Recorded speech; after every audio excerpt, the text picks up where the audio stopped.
Moshi Moshi. Hello, I'm Zeb Ramsbotham, and I'm Annie Ramsbotham. and we're the Rambling Ramsbothams. Our journey might be rambling, but we hope this podcast doesn't.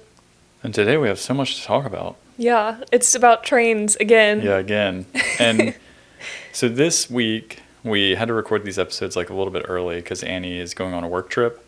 So if you heard last week's episode that came out on the 19th. Big news. Yeah, about us moving to the Netherlands.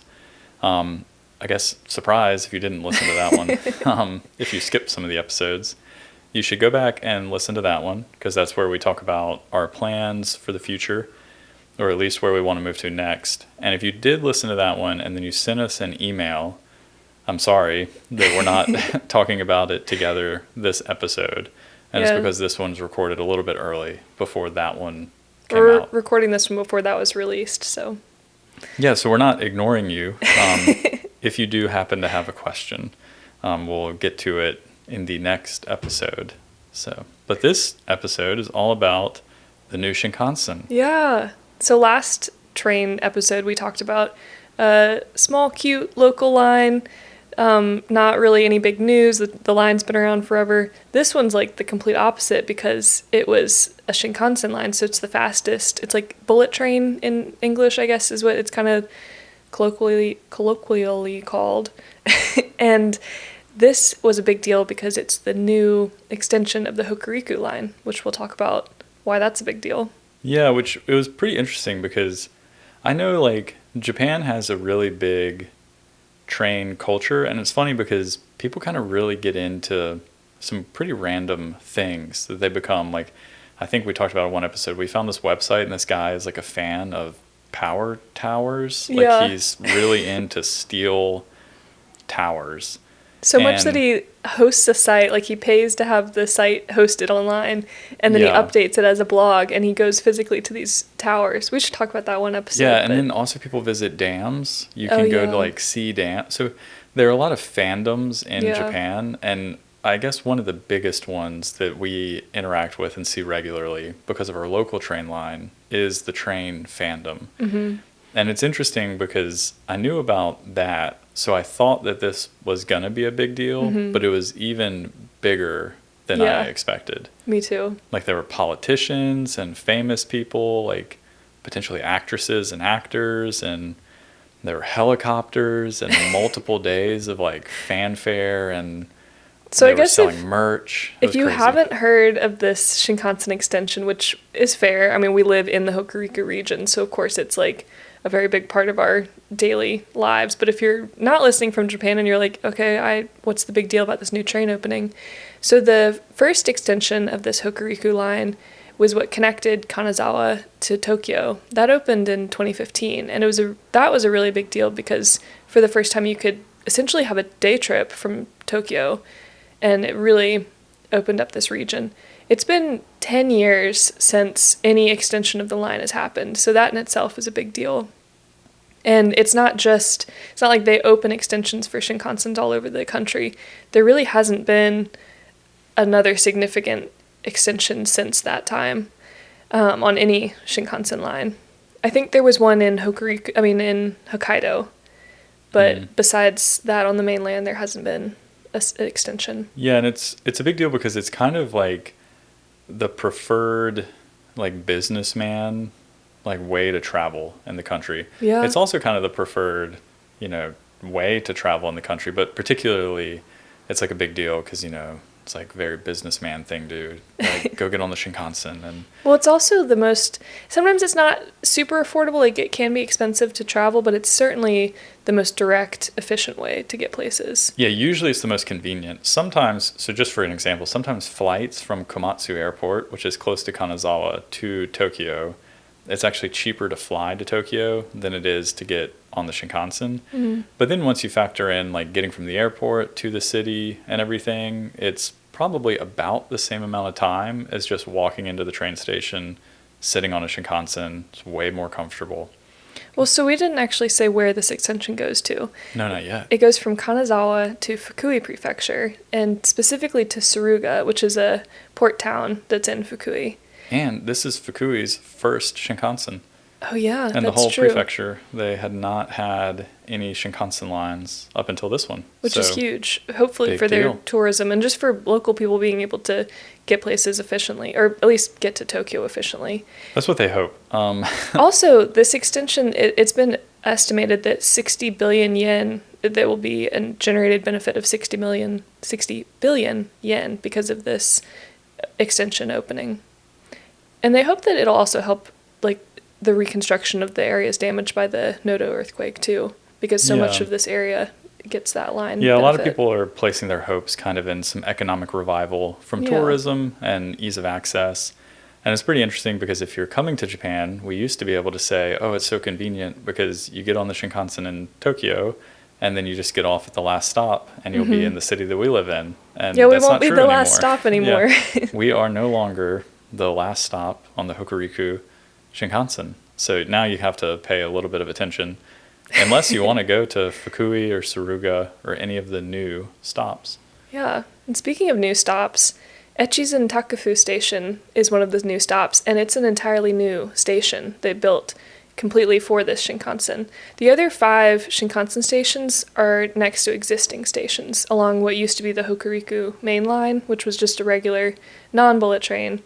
But like Tsuruga already had a station, but it wasn't a bullet train, while Echizen Takufu is a brand new place you can actually get off at, which I think that'll be really big for the city. I mean, before you couldn't get directly there by train. We'll see. It's kind of interesting because, and thankfully a lot of people actually liked our episode about tourism when we were talking about language surrounding tourism. We actually had a couple comments on Spotify. Yeah, That they thanks for appreciated that. our discussion. And so it would be interesting because I guess to use one of the terms that we bashed earlier, it opens up a lot of off the beaten path Wow. areas because these areas were always accessible through a transfer. So you'd have to transfer in Kanazawa and then you could take a different train. But now you can just take the Shinkansen straight there. And for instance, if you had the JR pass and you were going to stay in Kanazawa for a few days, it's going to be so convenient to like hop on the That's Shinkansen and you can go to like Owara Onsen or Yeah. Kaga Onsen. Fukui can now be like a day trip if you have the JR pass. And it's so much faster. Because before the Thunderbird was pretty fast, but, you know, not like ideal. So that's pretty neat. If you're coming to this area and you are a tourist and you have the JR pass, you can really see like a lot of those cool onsen towns down in Kaga, or you can go see Fukui, which is the Yeah. capital of Fukui Prefecture, and they're known for dinosaurs. Yeah, they have So- a pretty cool dinosaur prefectural museum, which we Yeah. need to go see. It was closed when Yeah, it we was were like, in Fukui I before. think closed due to COVID, and they were also doing some renovations. I heard, I saw one of our friends in Kanazawa Station, and he said he had been to the museum since it reopened. And Okay. he said it was worth it. They like, also with have the a cool train renovations. station. They have like dinosaurs out front of the station and Yeah. stuff. So we need to go see it. But where did we go? Because we did not go to Fukui. Well, we went to Fukui Prefecture. Prefecture, not It's Fukui City. confusing because there's Fukui City and Fukui Prefecture. Yeah. But we went to Tsuruga, which is the end of the new end of the line now. Yeah. And we were on the very first train, which I Big guess deal. it's not that big of a deal, but it felt very exciting. And the way that we did it, I didn't know that we were going to actually be able to get on the very first train. So the tickets when they opened the sale of the tickets online, you can purchase, I think anybody can purchase through Ekinet. It's just a little bit difficult because it's only hosted in Japanese. Yeah. But it is worth it if you're going to travel a lot, and especially if you live in Japan, really convenient. Anyway, I logged on to Ekinet. I was thinking I was all clever, going to like reserve some seats for us on the very first train, and when I logged on, all the seats were sold out. And I was like, well, I guess I was too late. I didn't realize they sold out in 1 minute. Like when the train tickets went on sale, the very first train, 1 Yeah, minute so from the Kanazawa ones- to Tsuruga. Yeah, to Kanazawa to Tsuruga, it sold out in 1 minute. And then to go from Tsuruga all the way to Tokyo, like I guess now the longest trip on the Hokuriku Shinkansen, sold out in just around 4 minutes. Yeah. So yeah, Which it is a was kind of similar time to from Tsuruga back to Kanazawa, the very first train line going that direction sold out in 3 minutes or something. So you So it was a might be big deal. wondering, how did we get on the first train if the seats sold out? Well, if you've traveled in Japan and you bought tickets for Shinkansen, you might know that you don't have to get reserved seats. I always do because then you just know you have a seat. But especially if you're going to Tokyo or you're going to one of the big cities, often trains will sell out and then you're allowed to get on the train and sit if there's an open seat, but you might have to stand, and often you do have to stand, either in the aisles or in the kind of in-between carriages where the bathrooms and, like, doorways are. Yeah. It's not, like, a huge deal, and especially better than if the train's sold out, it's better than not getting on the train. But that's true. That's what we had, was a non-reserved ticket. And there were 2 cars on the Shinkansen that are non-reserved seats. So I think usually there's, like, 4. I think that they had limited it some, probably because they realized they could sell more reserved seats and make more money. Or because they had all the politicians on one of the cars, because it was the very first train. So, yeah, maybe, like, the Shinkansen was, like, 7 or 10 cars or something like that, and only 2 of them were open to people that didn't have, you know, a seat number. Mm-hmm. So we woke up super early. We woke up at 4 a.m. Yeah, had, like, some quick coffee. Annie had made some oats the night before.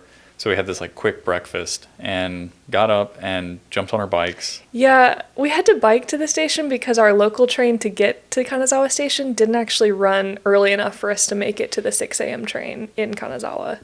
Well, doesn't it start at 5? But we wanted to get there even earlier to make sure we could figure out the seating situation. Yeah, I think the first train is 5:30. So we wanted to get there, like, early. And we did get there, and even we got there, like, maybe a little bit before 5. And we got there right at 5. Okay.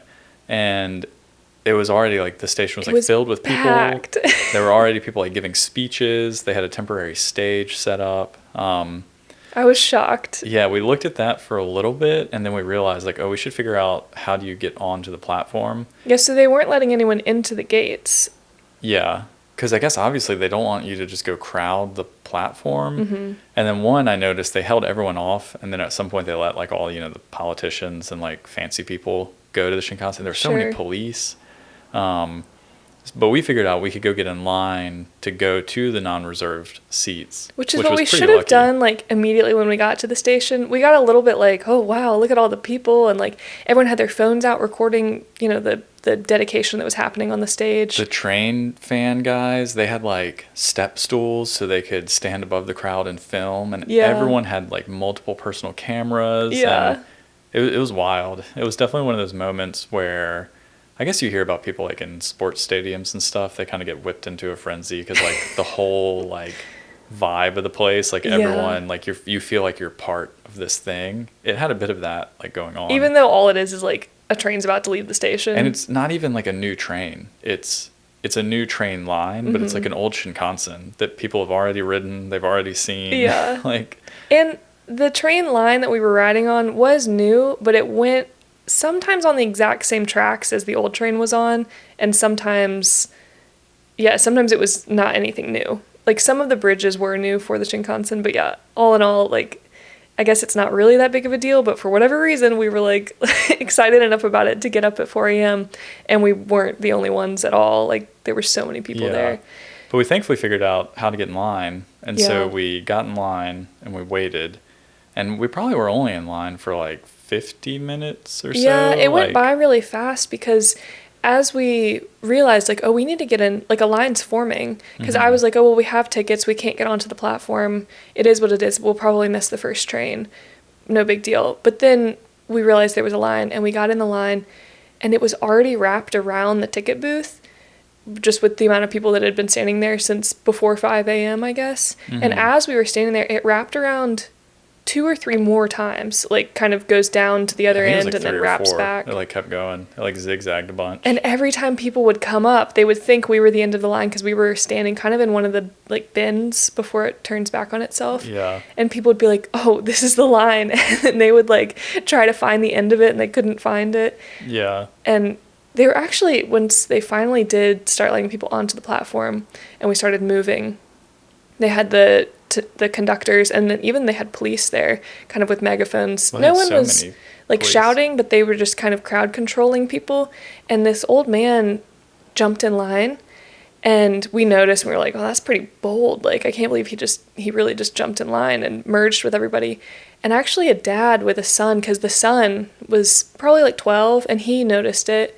And the dad, I think because his son noticed it and he wanted to be a good role model, but he actually confronted the guy and was like, you need to get in the back of the line.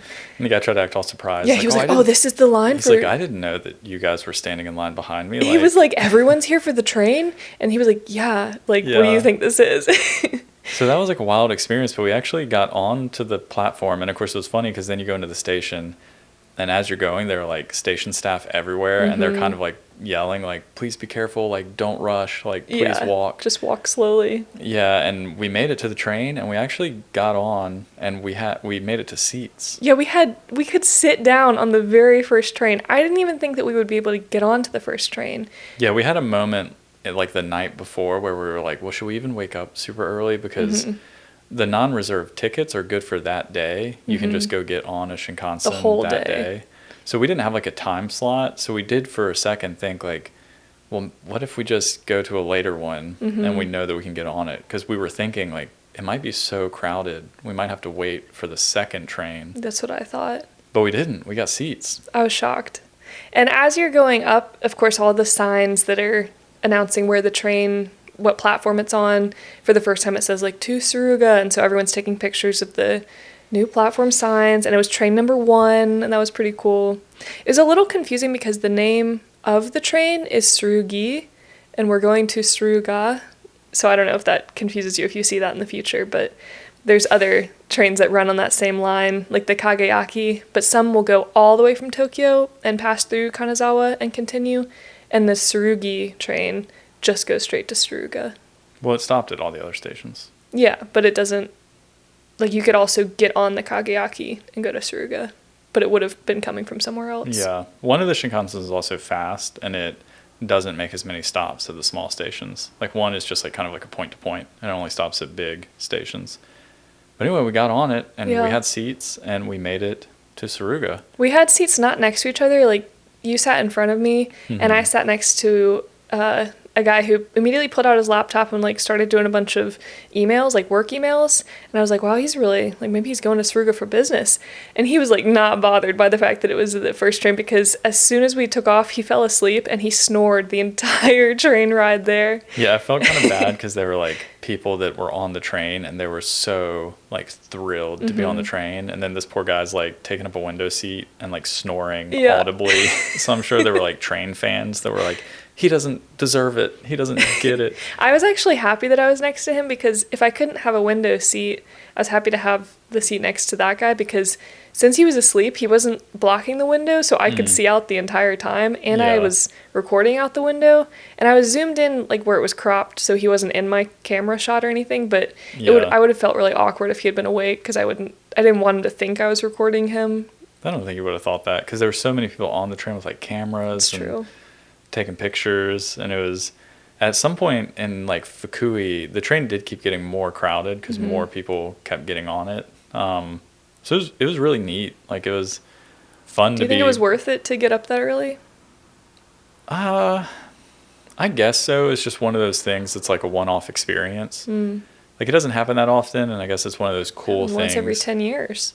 Yeah, it's probably not something, I mean, obviously we're having a podcast about it, so we're telling a lot of people, but it's probably not something I would bring up maybe in like casual conversation all the time. That like, yeah, this one time I got to be on the first Shinkansen. Like, oh, yeah, it's not really like a cool party story, I guess. No, it's not like a bragging right or something, but for me, it's like a cool memory. I do think it's pretty neat, and there was only one opportunity to do it, so I would say I think it was worth it. Oh, good. I think it was worth it too, but it was my idea, so I didn't want you to be like, yeah, and then Annie wanted us to get up at 4 a.m. to go sit on this train. Yeah, I mean, I probably would have been okay just being on the train that day, but it was fun to be there, like, for the magic. The very first one. Yeah, it was like a big deal, and so yeah, it was neat. I think it was worth it.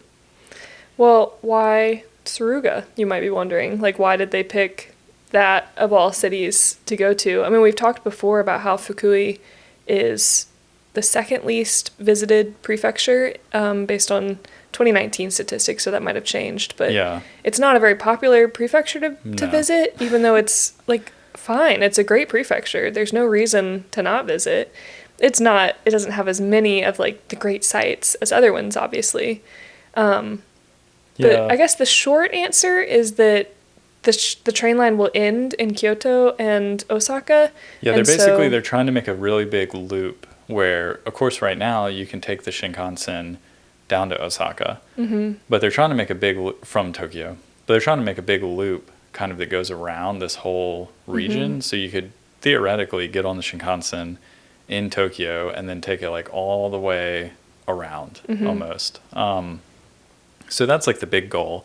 And I think Fukui just happened to be a good kind of like stopping point in their development that they were like, oh, let's open the stations now. I do think that there's some interesting stuff, like this is Fukui's first Shinkansen, so that was like a neat like marker. But there's some cool historic stuff there. But first, if you're curious, this now means that you can go from Tokyo to Tsuruga in 3 hours and 8 minutes, and that's 50 minutes faster than before. Yeah, save almost a whole hour. Yeah, almost an hour. And some people actually did, I mean, we mentioned this, but some people had done that morning. Like, they arrived in Tsuruga from Tokyo. So. Yeah. But Tsuruga itself is a historic railroad town. Yeah, it has, like, some neat history, and I didn't know this until I was reading about it. But there's the Oa Kokusai Renraku Resha, which is the Europe-Asia International Connecting Train.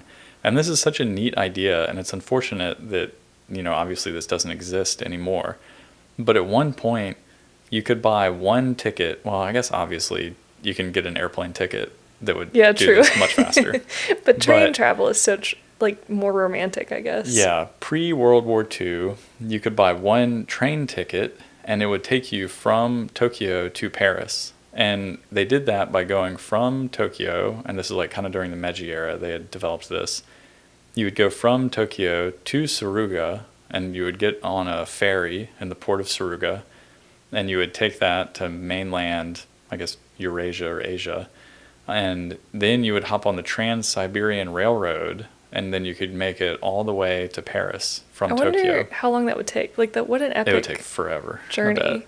But that's so cool. Because those are also like steam trains. They're not really going that fast, I bet. Like, bit of a big deal. And like around that same time, if you were to go the other way from Tsuruga to Tokyo, it took 24 hours. So I can't imagine how long it would take to get all the way to Paris. There's this interesting book, and it has this anecdote because it was based on this story of this like businessman, I think, that met a monk.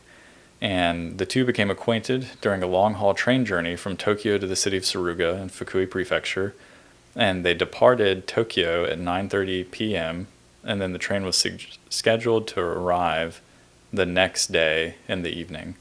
So yeah, almost a 24-hour train trip, and now you can do it in 3 hours and 8 minutes. You're just like really on a journey with people, like strangers, in like a long time ago before planes. That would, like, I don't know if I would have liked travel. I like traveling now, but it's so quick and comfortable, you know? Yeah. It's like back in the day when you had to take boats and stuff. I would not get on a boat. Yeah. Like the old Atlantic crossing used to be. Yeah, thank goodness I was born in this time. But it's interesting. So the Meiji government was really doing a lot to kind of advance connecting the country. And I was reading, apparently they originally did this because Hokuriku is known for its rice production. So they really wanted to connect that part of the country to Tokyo by train so they could start shipping rice over. So Tsuruga at one point was kind of like a big deal in terms of a port city and just kind of helping connect the country. Yeah, they had a simultaneous construction of a railway in Tsuruga as well as Tokyo and Yokohama, which seems kind of strange because Tokyo and Yokohama are so populated. They're also so close. Yeah, and then Tsuruga is like, well, why Tsuruga? But yeah, it was because mainly of rice and also being a port city on the other side. So yeah, I thought, why Tsuruga today? But it does have a pretty rich history. Yeah, and it's interesting why Tsuruga today also, because there was an author that was writing an opinion piece, because there are a few articles about the Shinkansen on the newspaper that I like to read, because it's such a big deal in the national news. And this author had like an opinion piece, and they mentioned that they were, shuttered storefronts are noticeable in Tsuruga. And one shop owner lamented, "I'd be delighted to get more customers, but the city doesn't have too many tourist attractions. Don't you agree?" And the author had a nice note. They said, "No, I don't agree, because in fact, had I been able to, I would definitely have stayed another night in the historic city, where the snow falls solemnly on shrines and the signs outside shops are delightfully quaint." Yeah. It did have a very quaint feel to it. Like, yes, it's not going to be the same feel as getting off in Kyoto or Tokyo or even like a capital city in a prefecture. There wasn't as much, like, air quotes stuff to do, but there was plenty to see and to walk around. It was a really lovely, like, afternoon that we had. Yeah, and the author went on to note that one of the pleasures of travel is to discover neighborhood charm that the locals tend to take for granted and forget. And I think that Tsuruga does have a lot of that. And we kind of kept referring to it as like a little humble, that there weren't really like grand houses. And even some of the houses we did see kind of like, I don't know, you could tell that it maybe used to be a richer area and had lost some of its prosperity. Mm-hmm. It wasn't like dirty or anything or like run down. It was just like a little worn. But there is like definitely a charm to that. And the fact that it wasn't this like wildly overrun, super crowded place. Yeah. So what did we do when we got there? Speaking of things to do in Tsuruga, I guess we walked 10 miles that day. Something like that. So you can take buses. We just wanted to walk. But from the train station, you can walk to all of the like main attractions, I guess, in the area. So there's a shrine, Keihi Shrine, that is where we first walked to from the station. And you found that, I mean, not that you found that, that's like one of the main things. I discovered it. It was a hidden gem. And I really dug it up. I That's had to like look hard. One of the main things that you do. But you had pointed out like, oh, let's go see the shrine, because it's got the third largest torii gate in Japan. Yeah, so again, Japan's like love of lists. Yeah, there are three torii gates that are considered to be kind of Japan's top 3 torii gates. And I think now we've seen all 3. We didn't realize that we had seen 3. Is this the same list, like top 3, or is this just largest 3? I think it's like Japan's like power 3 torii gates. Like, this is it. Oh. But the big deal is it's made out of wood. Because a lot of torii gates are actually made out of concrete, and some are even made out of steel, I think. But there are 3 wooden torii gates. There's Itsukushima Shrine and in Miyajima. There's one in Nara. And then this one that I never really heard anyone talk about, but I was reading Google reviews, and one of the reviews was like, "This is Japan's 3rd best torii gate." If you think, like, when I hear that at first, I'm like, wood, what's the big deal? But if you think about the 2 pillars, they had to be trees. Yeah, it's massive. Obviously wood had to be trees, but the pillar itself, like, that is one tree. So you have to wait for that tree to be that old and that big. Which I guess it's sad to cut that down, but also just impressive that those are two huge trees to make up that structure. You can't just put wood, like, it's not like they nailed some things together to make the pillars. Did they? I don't think so. I think they're 2 large trees. I think we'd have to dissect that thing and look at it. Yeah. But the big deal is it's Keihi Shrine, and it's actually Keihi Jingu. So just a refresher. Jingu means it's a shrine associated with the imperial family, and Jinja is the Japanese word for shrine. So that's kind of just like a run-of-the-mill Shinto shrine. Run-of-the-mill shrine. But, just your average holy place. Yeah, so this is Keihi Jingu. So the extra special the deities enshrined there are members of the imperial family. Mm-hmm. So it's very tied to the imperial family. Mm-hmm. But it's also been visited by Matsuo Basho. Yeah. So if you're into haikus, it's you could go there as part of a journey. Yeah, walk the same place as he walked in 1689. Yeah, but we went there early in the morning, and that was really cool. And that one's like a kilometer away from the train station or something, so really not that far. No. And the nice thing about Tsuruga having so many pretty places to see, like the shrine and the port itself, the harbor, is that because we got there, we left at 6 a.m., we arrived at 7:30 or something. Something, yeah. Early. And as we've said before, Japan is not really a morning place. Like, things are, besides the fish market, you will not find a cafe that's open. You have to go to a konbini. You can go to like Starbucks at 7 a.m. Yeah.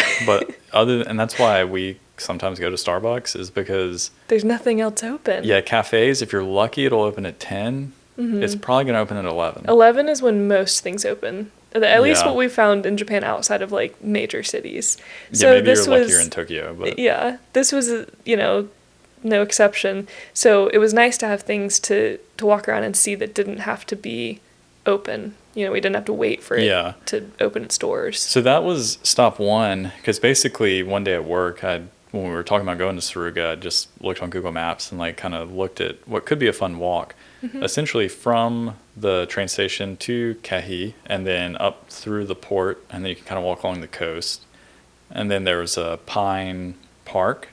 So we walked to the pine park and then back down. And the pine park was really pleasant. If you're one of our North Carolina listeners and you know eastern North Carolina with all the pine trees, it was really reminiscent of that, with just the way it smelled really nice and fresh like pine. And then also you're walking on all these soft pine needles. But you're right next to the ocean, like so close that you can hear the waves. They weren't really waves because it was kind of a bay, but just the gentle, water going back and forth. But you're still walking in this pine forest. It was really relaxing. I just kept saying that to you yesterday. I was like, this is really so nice. Peaceful. And it was also funny because one time I looked on Google Maps just to look at the route we were going to walk.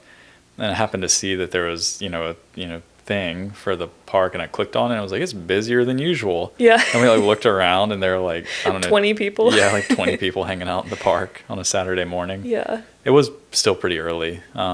But it was also nice because it had a really nice view of the bay and then also a peninsula that kind of juts out, and the mountain that's in the middle of the peninsula. It was really scenic. And it was cute because there was little families that were hanging out and playing in the water. There were also fishermen that were having kind of a relaxing morning just out. There's that one fisherman passed out on his cooler. Yeah, he was sleeping. Yeah, he was like, take a quick nap. Super relaxed. Yeah. And then there were also other train people that we could see, and I knew that they were like us because if I couldn't tell already by the massive cameras that they were carrying around, they had the little trinket bags of limited edition supplies that they were giving out, commemorating the train travel. But so that was kind of fun. Yeah, because the walk also through Tsuruga was really nice, because kind of like the opinion article writer mentioned, it was really quaint and just nice and very, I don't know, fun to see. The only thing I would have done different is bring a picnic, or I guess buy a picnic. I didn't want to have food with us on the train, but yeah, if we had more snacks. I wish that we had time and food to sit there at the harbor or at the port. That's the same thing, at the bay, where the pine forest. Yeah, where the pine forest was, and the beach was little pebbles. It was a little pebble beach, so it wasn't. I didn't get sandy walking around, and the water was so clear. That's true. It was when we visited Nice, I couldn't get over how blue the water was and how clear it was, and this reminded me of that. It was close, not quite as blue. It wasn't as quite Nice, as blue, but it was as clear. Yeah, it was really nice. The pebbles also. And then maybe my favorite part though on the walk over, because it was a bit of a long walk, but like I said, I think totally worth it. Was that fish market we happened to walk by. Yeah. It was really nice. Yeah, we mentioned things not being open early, but fish markets will be open early because that's, I guess, the time you want to get the freshest stuff. And it was kind of like Wajima, in that it was a small fish market that was really active, and you could tell that there were people just from their houses coming over to buy. Sometimes maybe restaurants. There were people kind of there was picking both. up boxes of fish, and because sometimes when you go to a really big fish market, individual like wives of the house are not going there to buy the evening dinner. It's true. Mostly just people who are buying for restaurants and bulk supply at the really big, what is it, Tsukiji fish market in Tokyo? Yeah. Individual people aren't typically going to buy stuff from there at the same way that huge markets are. But there were restaurant people, at least I assume they were restaurant people right next to just regular house people, because some people were buying large boxes and some people were just picking out a fish. Yeah. And that was interesting to see. It had that really nice ocean fresh smell. Yeah. And there were literally fish jumping out of their styrofoam boxes. So they were kind of some of that was a little sad. I know you're supposed to keep the fish alive until you want to eat it, but I was like, oh, somebody buy him so he can be put out of his misery. Yeah, it was a little wild, but it was a fun experience. That was like really nice. And across the street from the fish market, I mean, just like literally if you turned around and looked at the other building, there was a couple of people who were cleaning squid. And I guess I was like staring for too long or something, but the guy was like, oh, come over here. And in the back, they had all these old crab nets and big, huge like vats that you would boil, I guess, crab in. And he was like, production center. He was like, you can go upstairs. And I was like, okay. Like, they were just like, watch your head because you might hit it. I was like, I guess I'll find out if I go upstairs. So I went up there and they had kind of old framed pictures and kind of like a little museum about the fish market, I guess, upstairs. And you could look down and get a better view. So that was very friendly. It was really cool. So that was like really fun. And then the main thing was kind of back closer to Tsuruga, or like Tsuruga Station. Once we got back that way, there were, I guess, a couple of different shopping streets, and they had kind of like a lot going on because they were like really excited that people were going to be in Tsuruga. Yeah, and it was a Saturday morning. Yeah, so they kind of had some like stalls set up, and they clearly did used to have like tons of stores. And I mean, even now, there were only some like shuttered storefronts. Yeah, like there were some that were still shut. There were a lot that were open. Especially by 11, by the time we looped back. Yeah, when we first walked through, they were like not ready to welcome people. Yeah. And we were like, the Shinkansen just got here, and they were like still trying to get things fired up. But yeah, when we came back, it was super, not crowded, but like... Yeah, it was really lively. There was a lot going on. Yeah, and if you like walking tours and you like anime, the main street from the station, kind of down the main street, I guess, there's a bunch of anime statues that even if you don't like anime, like I don't really consider myself to be someone that watches anime, the statues themselves were very pretty. And they had probably like 20 or 30 statues. They had a lot. So there were statues from Galaxy Express 999 and also Space Battleship Yamato. So kind of anime that was more popular in the late 70s, early 80s. So kind of before my time, but I did recognize the characters. And to be fair, they built these statues in 1999 for Tsuruga's 100th anniversary. So they were probably also more popular in 99. But yeah, and it's interesting because they say that, you know, these are shows that their themes are ports, science, and the future. And Tsuruga was the first city on the Sea of Japan coast to build a railway. And they want to say that, you know, they're also the themes of the show are now tied to Tsuruga because they're a vision of the future. The city's image will be a city of science, a port city, and a railway city. Yeah, which is cool because when we saw these, I hadn't watched the anime, but I assumed, oh, the anime creator must have been born here, or like maybe it takes place in Tsuruga. But they had just picked it because, you know, they want to be known for railways, ports, science, and future, and I think that's pretty cool.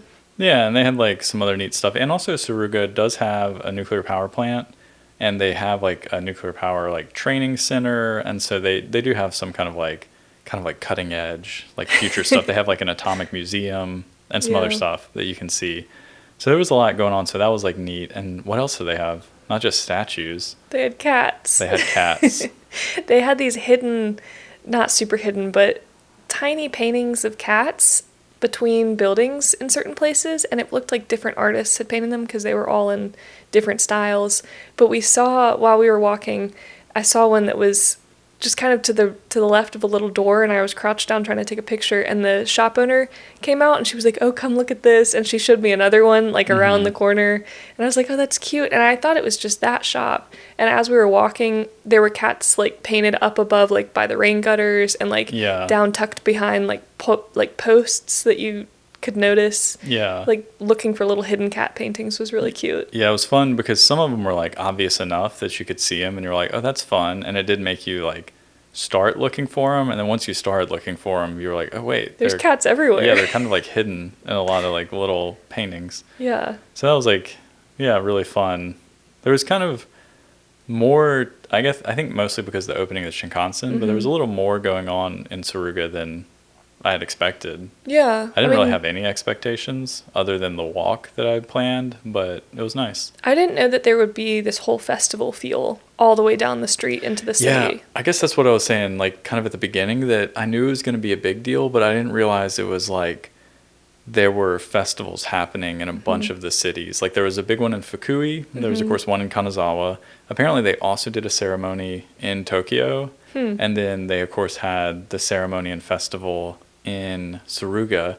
And then at one point even, there were like a bunch of people that started like staring at the sky and like getting their cameras out and getting excited. And we were like, are we missing something? Like what's about to happen? Yeah, it was kind of creepy because everyone like got all their phones out and they were like pointing up at the sky and we were like looking, we're like, I don't see any, like what's about to fall down from... Yeah. But they had, of course, like the whole thing with like jets when they have, you know, the smoke. So they did these like aerial shows with fighter jets. Like and the stuff. Coordinated where they draw stuff in the sky. Yeah. So it was kind of, way more going on. There were people there that we didn't recognize, but there were people asking them for their autographs. Yeah.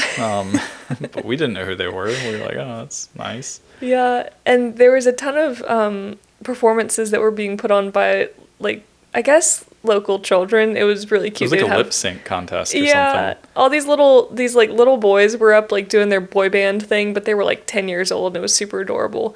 And then there were a bunch of little girls that they were waiting on stage, or they were waiting to get onto stage, and they had their matching outfits. And we got to eat something from one of the food trucks. Do you remember what it was? Yeah, hashiaki. Hashi is... We've talked, I think this was a word of the week one time, but... it means bridge and also chopstick. Yeah. So literally hashiyaki, I had never had it before, and we were reading it, and it literally is like chopstick fried. So we were like, well, I don't know what that is, but we'll get one, I guess, and try it. I guess the best way to describe it that somebody said on an article later is that it's okonomiyaki on a stick, and it kind of is just like tasty fried stuff that you swirl. Yeah, it's like some batter, and there's some like dashi flakes, and like a savory pancake on the chopsticks. It's those wooden chopsticks that you break to kind of like make into two chopsticks. You know, the standard ones you get in any to go.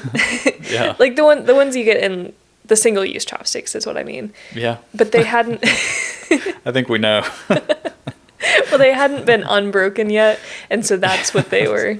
Well, I was wondering, like, why wouldn't you just break it, and then you can use twice as many? It's not thick enough, I guess. Yeah, wound that batter up. Well, anyway, you eat it off the double chopstick stick. So yeah, they had food trucks. Yeah, it was a lot going on, and I do hope that, you know, it'll work out for Fukui and especially the other cities kind of along the line, because I think it's one of those things where it's like hard to tell. Obviously, the opening weekend, I think it was like a really big deal and probably like a huge boost for some people's businesses like for that day. But it'll be interesting to see the trend over time if this really does. Because I guess people use the argument of Kanazawa as like, well, look at Kanazawa is attracting so many tourists and there's so much tourism in Kanazawa. Yeah. And it's because the Shinkansen opened. But I mean, it is to some degree, but... Yeah, I think what the argument is that there's a lot to do in Kanazawa that makes it...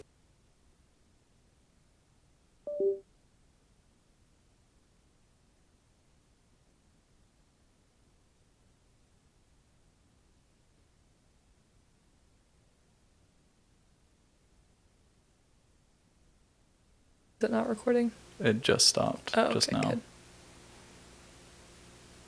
So I'm going to try and do it again. Okay, is it recording now? No, it's not recording now. Can you Why save... is it doing this? Can you save that one and then... Yeah. That's weird. Well, I don't know what it is. I'll save this project. And then we have like 10 minutes to finish. Okay, I don't have much else to say. Yeah, I figured we'd do this and then...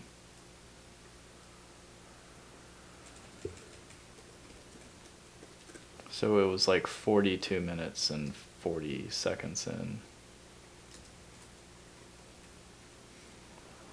It cut out.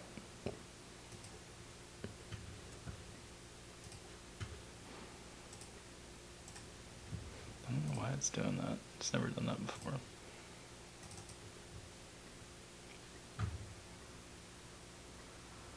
Weird. You're saying that Kanazawa... Yeah.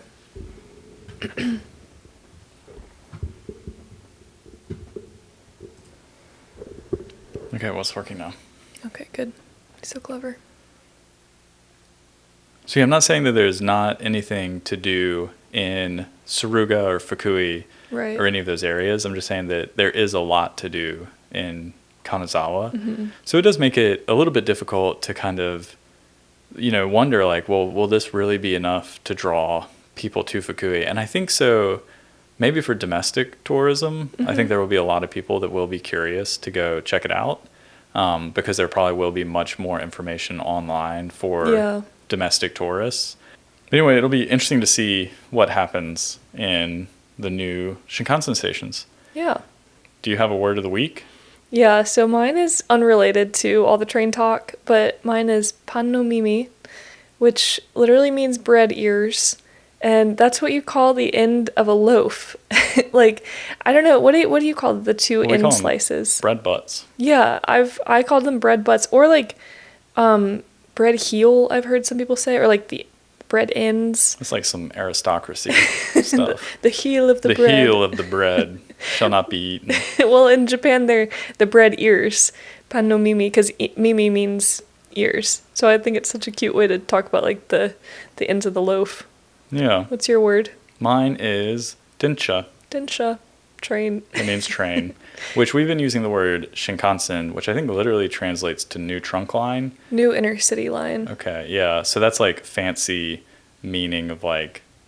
Well, it's just a type of train, yeah. Yeah, but densha is kind of a generic term for train, but that hasn't always been the case. It means electric train. If you look at the two kanji, it's the electricity and then the word for car, which is also in bicycle. But another word that you might hear, because you do get taught densha in, I guess, beginner Japanese. That's the word that they've picked, because it most of the time is an electric train. Yeah. But resha is any train, and that literally means line car, like car in a line. A word that isn't used very much anymore is kisha, steam train, because there aren't a lot of steam trains left. Yeah, so for example, the train we went on last week was not a densha, although it was a train. Yeah, it was a diesel train, so it wasn't an electric train. Just minor differences, but if you come to Japan, you can just say densha. Yeah, and people know what you mean. Yeah. But in 2022, the NHK article, they had to issue a public apology because they used the wrong word for train in an article. They apologized for calling a train a train. Devastating. I know. Can't believe it. But the train otaku, they really came out for him. They were like, that doesn't look like an electric train, does it? You guys didn't know that the train... Yeah. Well, if you have anything you want to say hi or questions, you can email us, ramblingramsbothams@gmail.com. Yeah. Or go to our website and sign up for our newsletter, because that will be coming out, I guess, in a couple weeks. Well, I guess 1 week from this episode airing. So yeah, you can hop on our website and sign up for that. And yeah, thanks for listening. Yeah. And we'll talk to you guys later on. Bye. Bye.